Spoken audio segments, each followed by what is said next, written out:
34-yard line.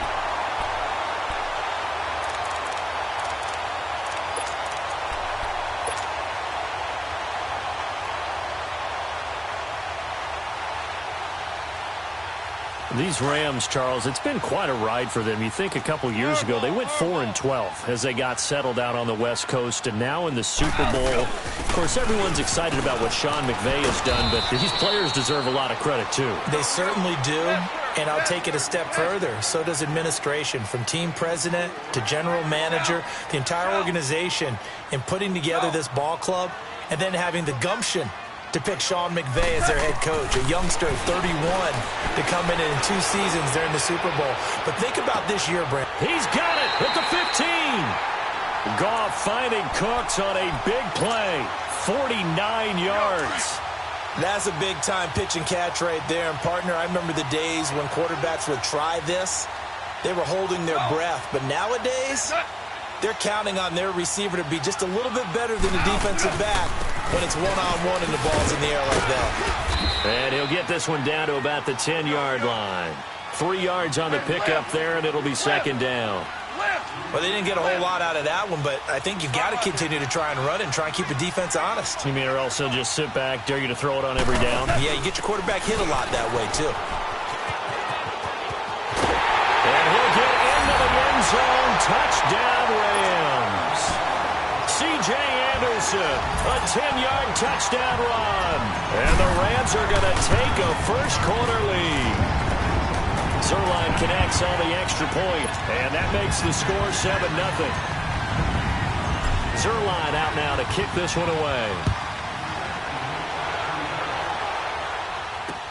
That'll be taken in the end zone. And he'll get across the 20 before he's brought down at about the 23-yard line. Well, Charles, we've talked a lot about Andrew Luck and his turnaround this year, but just looking at the Colts collectively going from 1-5 to the playoffs, even though they lost to KC, what a remarkable season. Yeah, as soon as the pain goes away, people will remember what they accomplished. Frank Reich takes the job as the head coach after they'd selected Josh McDaniels, and he went back to New England, so he wasn't even their first choice. Had to get Andrew Luck's shoulder back in shape. Had to rebuild a defense. And what they got done from a 1-5 start to getting to the playoffs, absolutely remarkable. And the offensive line turnaround from 32nd, dead last in the league in sacks allowed a year ago, to first in the league, only allowing 18. That's unbelievable. Yeah, good luck trying to pass rush against all-pro rookie Quentin Nelson. He'll maul you. It's a 9-yard gain, and it keeps the drive moving. Line of scrimmage, the 37 on 1st and 10.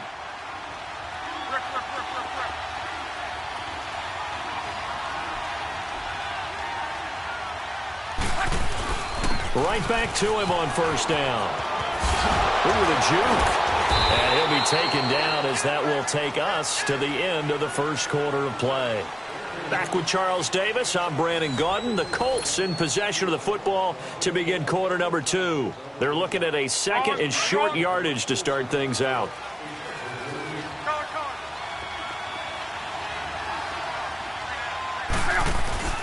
They'll fake it. Now Locke.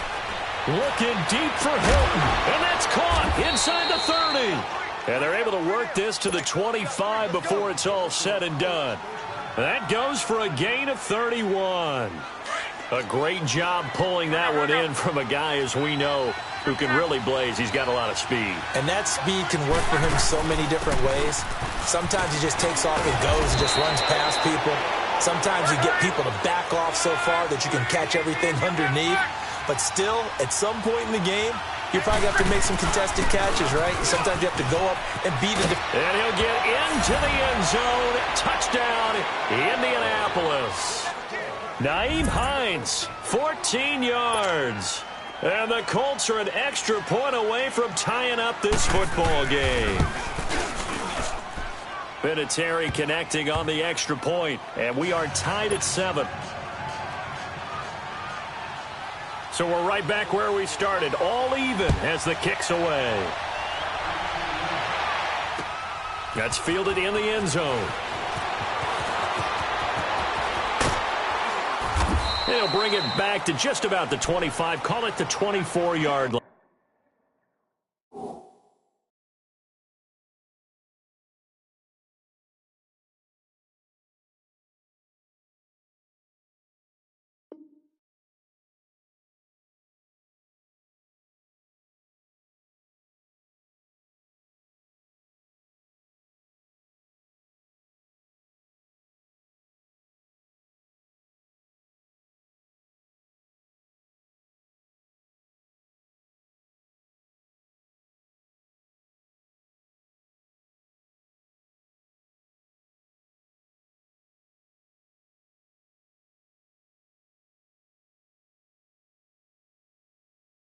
Charles, before this next drive, I'm curious to get your thoughts. If you look at the Super Bowl from the perspective of the Rams offense versus the Pats defense, because Jared Goff only one touchdown pass in the Rams, 2 playoff wins, and then, what do you make of the whole Todd Gurley situation? Yeah, just 5 touches, 2 drop passes in the NFC Championship game. As he said after the ball game, I was sorry. He didn't play well. He didn't mean he was sorry to the fans. He played in a very sorry state. I don't expect that to continue. He's too good, too talented. I would expect a big game out of Todd Gurley, but the late-season acquisition of C.J. Anderson gives them a great backstop at the running back position, and they may have to throw the ball a little bit more in this game. We'll see if Jared Goff and those excellent receivers are up to the task. Yeah, he'll get this one way up just shy of the 45-yard line. It's the first catch of the game for Kupp, and he's got a first down. On first down, gone.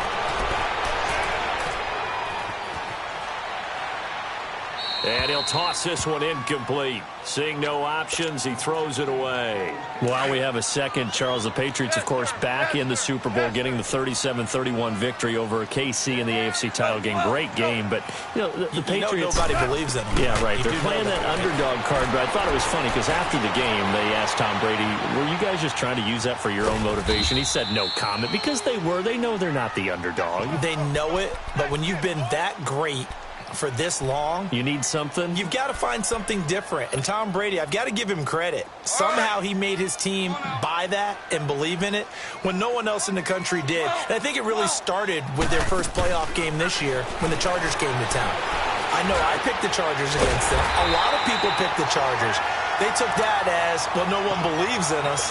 And everyone thinks we're not as good. They were just wrong about that part, as we were wrong about the Chargers beating them.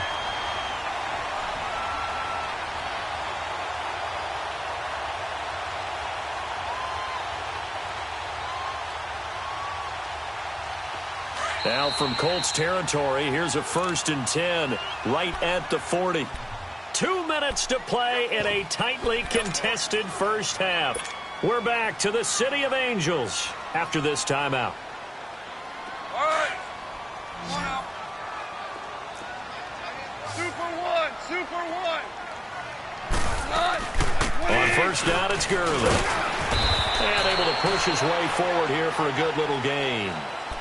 And that time, the tackle by Malik Hooker. One thing to keep in mind, partner, especially in the second half, when you've got a running back of this size, of these dimensions, I can just tell you, attrition does set in for a defense because you're excited about hitting him in the first half. Maybe not so much in the second half, and some of these shorter gains turn into bigger runs later. And now here's a timeout called by the Colts on the defensive side of the ball, as they'll talk it over here before what will be an important third down. 76.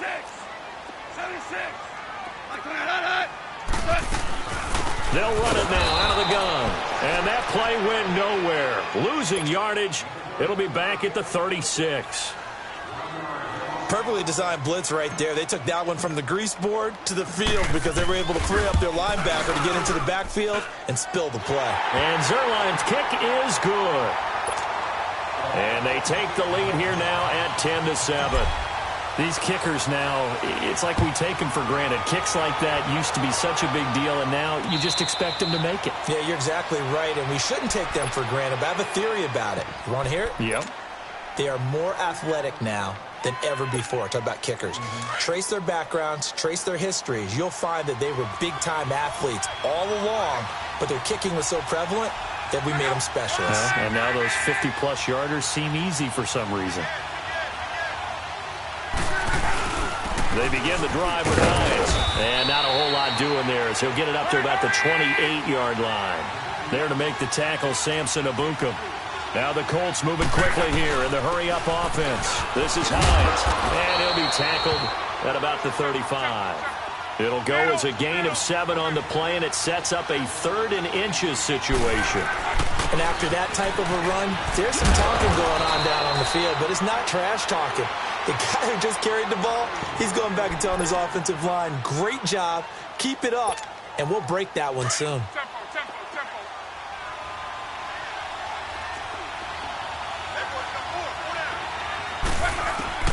On first down, it's Love. Over the middle, complete. It's Doyle. And he takes this one down almost all the way to the 30. A good pickup there, 26 yards. Luck on first down. Throwing for his running back, and he's got it complete. And he'll be a couple yards shy of the red zone here at the 22-yard line. 10 yards on the pickup there, and it'll be second down. Here's Luck now on second down. Going to throw deep for the end zone. And that is caught. Touchdown, Indianapolis. Chester Rogers in the final seconds of the first half. And the Colts are in for 6. So they're able to capture the lead here just before halftime. And not only that, they get the ball to start the second half. That's right. This is almost like basketball down the stretch, right, where you get the 2-for-1 situation where you try and get 2 shots to your opponent's 1. In this situation, they got the touchdown. They'll get another shot at to start the second half. Could be a big turnaround.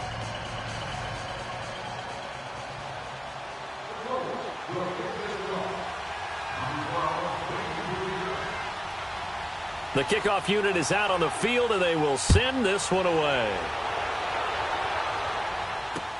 That'll be taken in the end zone. And all that work, but he stopped where he ultimately would have been, and he's simply taken a knee, and that's the 25-yard line. So now here are the Rams as their offense comes back out. And from this spot in the field with the clock where it's at, you think we're just going to see a knee and that's it? And I think in this situation, that's the proper play. But we do know there's some risk takers out there that may want to take one more shot before the clock runs out. They'll try and start the drive with Gurley.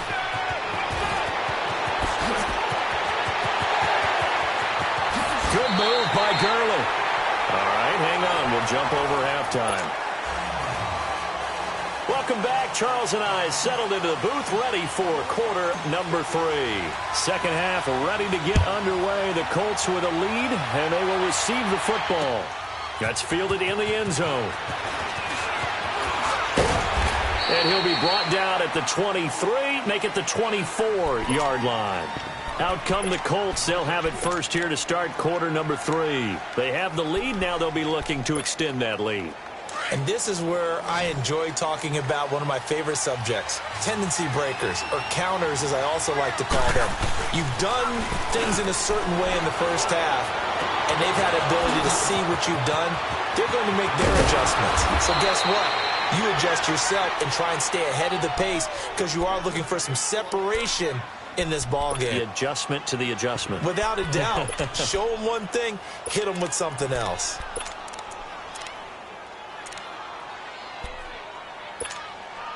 So how about that for a chain mover? They're all the way down inside the 40 now for 1st and 10. Here's Matt. And he showed off the athletic juke. Good little gain there. Not a whole lot of real estate, but a nice carry. Despite the blitz, they're still able to pick up a nice solid gain. The disadvantage of blitzing often alters the normal spacing and run fits and leaves creases like they were able to exploit right there. 7 yards there, good enough to move the sticks. Now a carry from Mack. Able to slither by. And able to break one tackle, but then quickly brought down. It's a pickup of 4, and it'll bring up second down. They're trying to show that they can run the ball and protect this lead. Give it to the backs, play a little bit of keep away, don't you think? And that's probably a good philosophy at this point, going to make that defense stand up and stop them. Now it's Luck. Finding his safety valve here. That's complete. And he's able to work it here to the 8-yard line.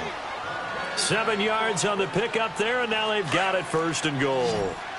And a good quarterback facing zone coverage. If he has just a little bit of time to survey the scene, that's what's going to happen. No doubt about it. If there's no pressure, he's going to continue to pick them apart because they'll have all that time to find someone open downfield. You can only... And he takes this one in for a Colts touchdown. A great effort there. An 8-yard touchdown run.